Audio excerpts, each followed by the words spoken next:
much. So that was a great introduction. I will not waste any minutes introducing myself again.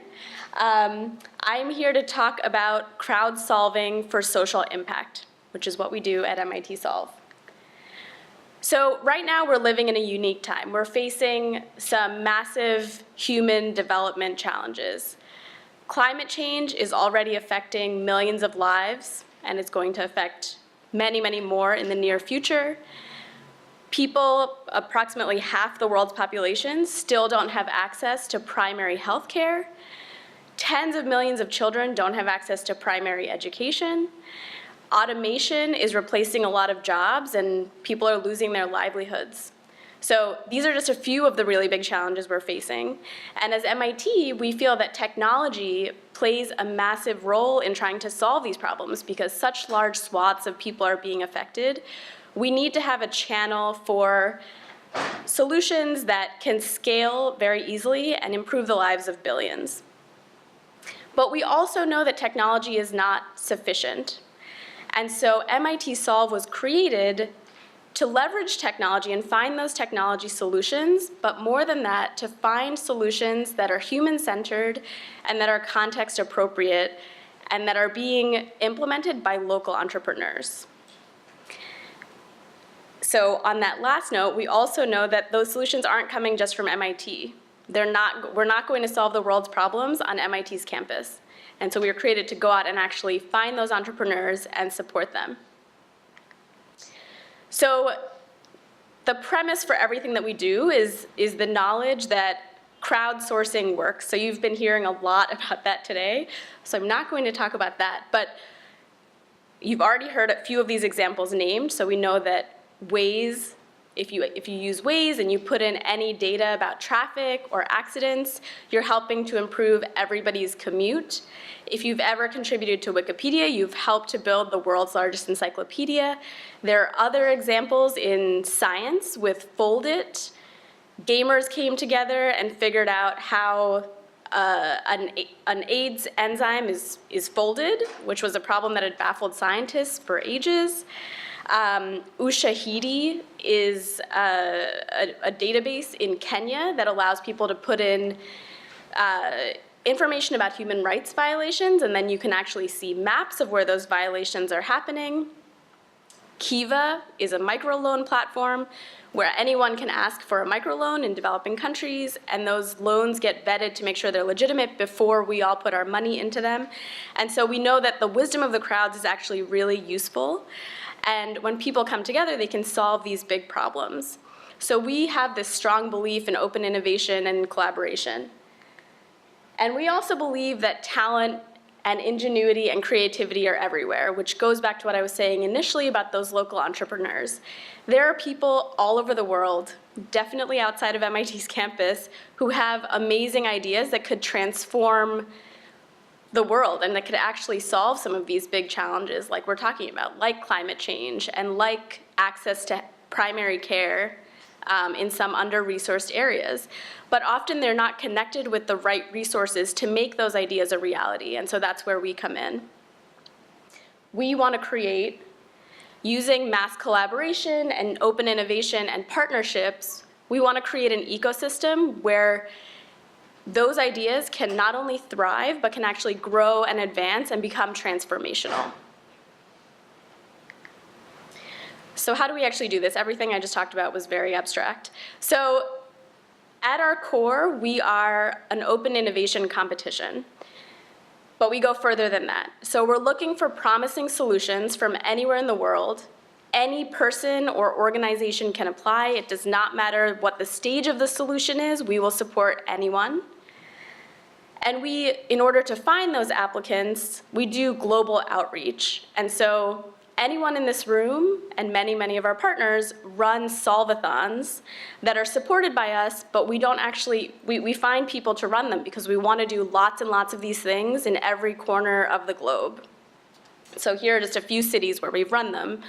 But we try to do as many of these as possible to generate and then and identify these solutions that are coming out of these places. And then finally, we have an open innovation platform that is made for frictionless collaboration. So anybody with a solution can post their solution on that platform.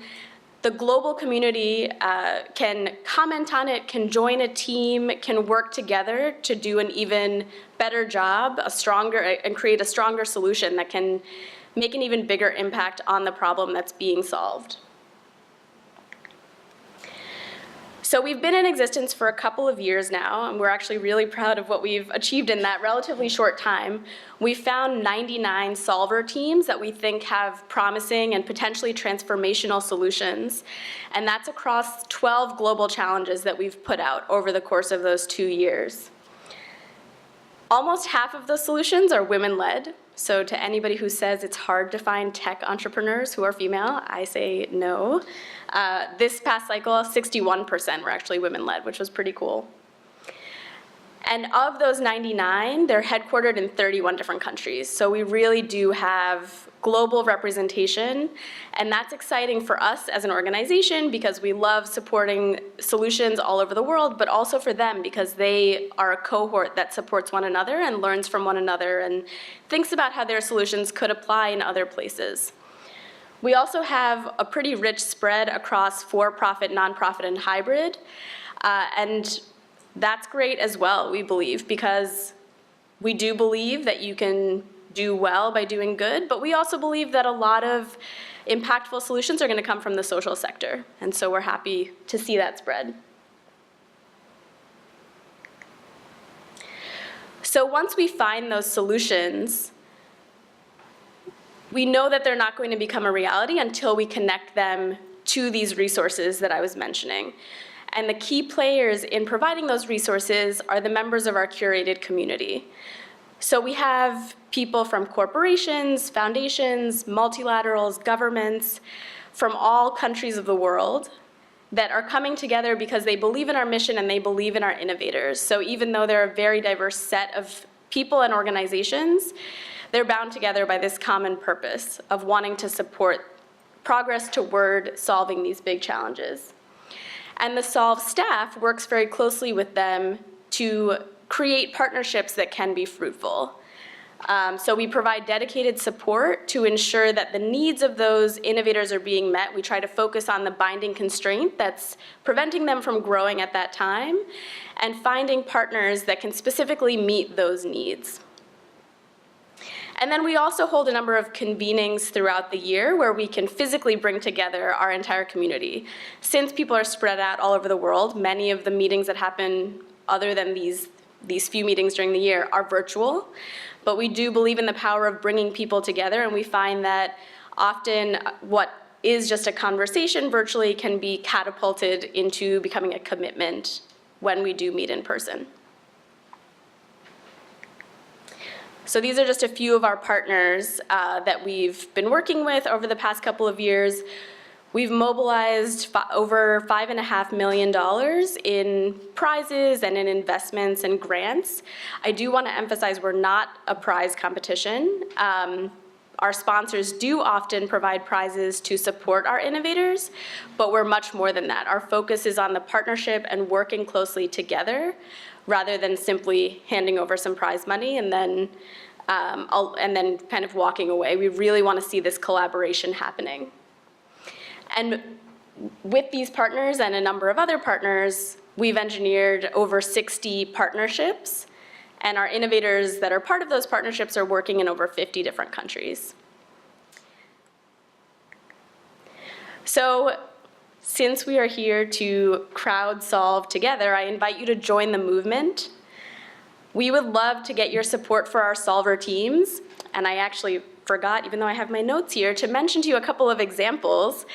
Our solvers come from, as I mentioned, all corners of the world, and they're very varied in what they're working on. So, for example, within the health community, which is what I lead, we have a 14-year-old solver who is working on ensuring that Alzheimer's patients stay connected with their loved ones. She's created an app that aids them with facial recognition, which is one of the first things to go when you are an Alzheimer's patient.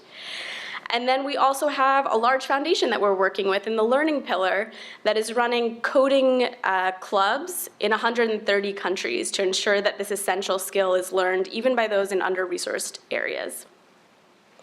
So we love to hear from anyone who wants to support our solver teams. So please come and talk to me if you would like to do that. But there are lots of other ways you can get involved as well. We want everyone to be involved in helping us source our solutions. I know there are some people in this room who have great solutions that I was talking to earlier, so we want those people to submit them on our platform and get the word out to others who might have great ideas so that they can submit solutions as well. Or if you would like to host a solve-a-thon in your community and solve a problem that's relevant to the people around you, I would love to talk to you and talk about how we can make that happen. And even if you don't do those things, we invite you to participate in our open innovation movement. So get onto our platform, help other people grow their solutions by commenting on them and voting on them. And the other piece that's happening right now, which we're also excited about, is that we've just opened up our platform to crowdsourcing the problems themselves. So this is one of the things that makes MIT Solve really unique. We don't only crowdsource the solutions, we actually go out to our global community and ask people what problems are most relevant and potentially high impact in their communities, and anyone can submit an idea on our platform or participate in one of the workshops that we hold during the workshop series we run from October to February. So get onto our website, tell us about the problems that are facing you, and they just might become the challenges that we put out on our platform next spring. So I think we have a few minutes left for questions, so happy to take them. Questions? Otherwise, I'll take moderator's privilege and ask first one. Okay. Let's go first. Thank you. I was wondering, what thing that, like, do you take any advantages of being on the MIT campus, and what university resources you Yeah. found that you could use in Solve? Yeah, absolutely. That's a great question. So the question was, do we take advantage of MIT's resources? And we were created actually to democratize access to MIT's resources, and then ended up with this huge network of other supporters. So the answer is yes. When an innovator has a need that is that could potentially be addressed by someone on campus, we do connect them. So we have connections with faculty members, with different entrepreneurship centers on campus. There are also accelerators and incubators on campus that we connect entrepreneurs to. And then we also have faculty and staff often serve as experts in our judging process. Yeah. How do you actually get people from all across the world to participate in some of their MITs?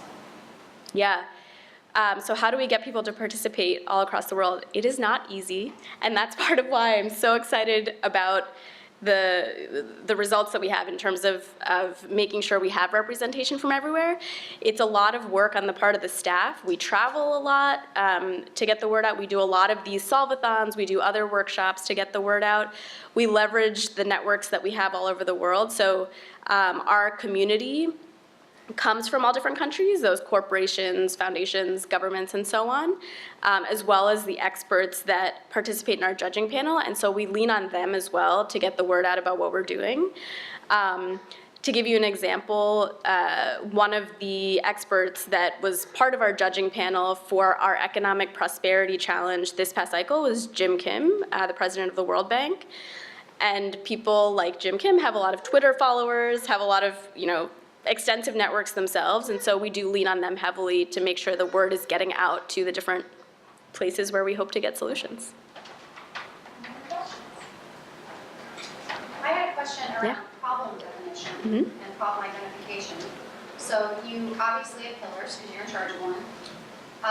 First question is, how many pillars do you have? Second is, within the pillars, how tightly scoped are your problems that you're actually doing these design-a-thons or challenges around versus generally health, anything that relates to health. So make your idea, we're just looking for promising startups or promising ideas with great momentum behind those to support, which leads to the third area, which is around your crowdsourcing for problem identification. Would be very interested if you have any initial results in how successful you found the crowd in being able to articulate a problem statement in a way that it is meaningful and ready to go versus something that you kind of throw in a pool and say there's generally heat around infant mortality. So we're going to focus in something on infant mortality. I know that was 3 questions. Yeah. So I'll, so I'll start with the first question, which was, what are our pillars? So we work in health, economic prosperity, sustainability, and learning. So each of those is very broad. We then define a more specific topic within each one. So within health, for example, the 3 challenges we've run so far were chronic disease in the first year. How can we do a better job of managing and treating chronic disease? The second one was brain health, which looked at how everyone can both address any issues that arise with their brain health, despite the stigma that many people face all over the world, but then also ensure that they're seeking brain wellness and improving brain resilience.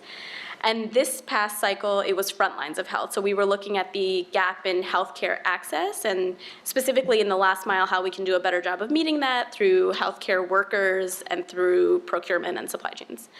So it does get much more specific than just health, but you can see it's still pretty general, and the reason for that is we're looking for solutions from all over the world.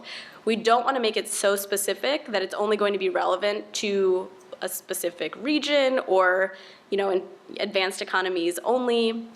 So that was actually one thing with brain health that I learned. That tends to be an area that's so stigmatized in many developing countries that we just didn't see as many solutions as we would have liked. Many of the solutions that we saw were from advanced economies where the awareness is much higher of this problem. And so we think a lot about that, and we're getting better at it as we move from cycle to cycle. We also have specific dimensions within each challenge, and those are quite specific. And sometimes we also have sub-themes within the challenge, which are sponsored, which would enable a winner of that sub-theme to get a prize and financial support. Your last question was about how well a crowd is good at creating a problem statement. So I would say we're still honing our process on this. We do think there's a lot of promise. So we've now done 3 cycles of this, and with our 3rd cycle, the structure that we've created for the workshop series that we've run has just been much more successful in actually coming up with that problem statement compared with the first cycle, when it really was, oh, we have chronic disease, and then it was really on the staff and working with MIT faculty to hone that into a problem statement. So some work for sure to be done there, but we do think the strategy that we have and the way that we run these ideation workshops, it can result in something that's pretty concrete. Yeah, thank you so much.